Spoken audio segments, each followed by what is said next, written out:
ನಮಸ್ತೆ ಆತ್ಮೀಯರೇ.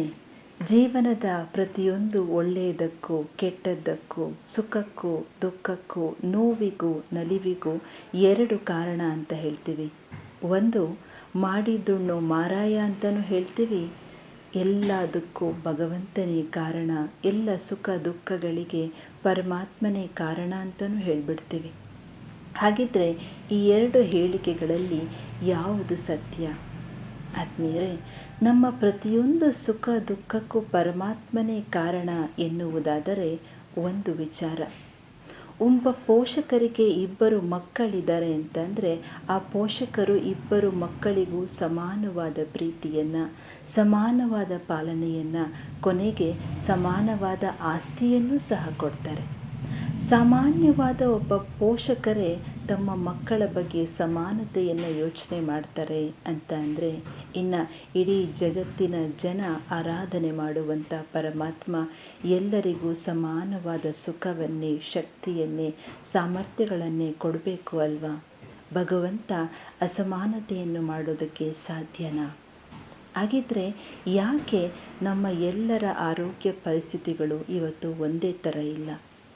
ಯಾಕೆ ನಮ್ಮೆಲ್ಲರ ಆರ್ಥಿಕ ಪರಿಸ್ಥಿತಿಗಳು ಸಹ ಒಂದೇ ಥರ ಇಲ್ಲ? ಅಥವಾ ಯಾಕೆ ನಮ್ಮೆಲ್ಲರ ಜೀವನದ ಸ್ಥಿತಿಗತಿಗಳು ಸಹ ಇವತ್ತು ಒಂದೇ ಥರ ಇಲ್ಲ?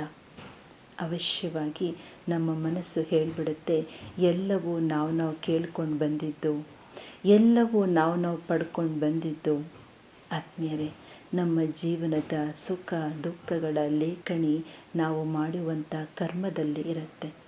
ನಾವು ಮಾಡುವಂಥ ಒಳ್ಳೆ ಕೆಲಸಗಳು ಪುಣ್ಯಗಳಾಗಿ ಪರಿವರ್ತನೆಯಾಗಿ ನಮ್ಮನ್ನು ಅದು ಕಾಯುತ್ತೆ, ನಮ್ಮನ್ನು ಸುಖಕ್ಕೆ ದಾರಿಯಾಗಿ ಮಾಡಿಕೊಳ್ಳುತ್ತೆ.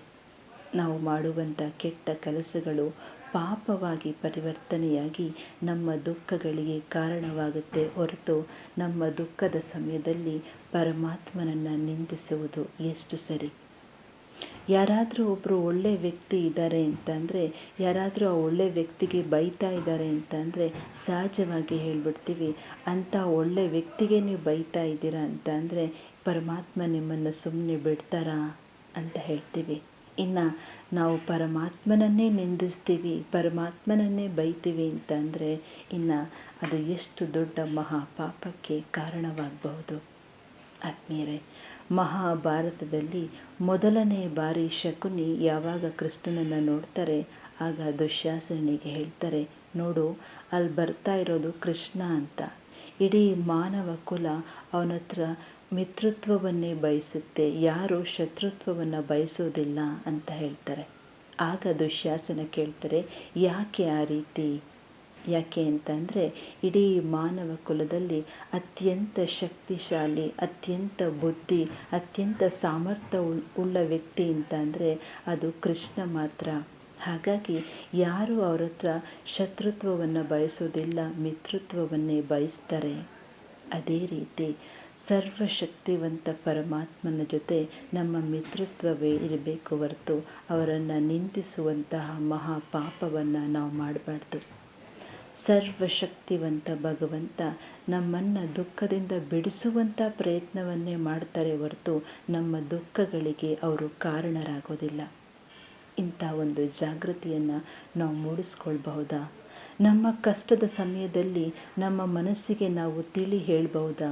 ಇವತ್ತು ನನ್ನ ದುಃಖಕ್ಕೆ, ನನ್ನ ಕಷ್ಟಕ್ಕೆ ನನ್ನ ಕರ್ಮಗಳೇ ಕಾರಣ ಹೊರತು ಭಗವಂತನಲ್ಲ. ಇಂಥ ಒಂದು ಪಾಪದಿಂದ ನಮ್ಮನ್ನು ನಾವು ರಕ್ಷಿಸ್ಕೊಳ್ಬಹುದಾ? ಈ ಒಂದು ಎಚ್ಚರಿಕೆಯನ್ನು ನಾವು ತರಬಹುದಾ? ವಿಚಾರದ ವಿಮರ್ಶೆ ನಿಮ್ಮದು. ನಮಸ್ತೆ.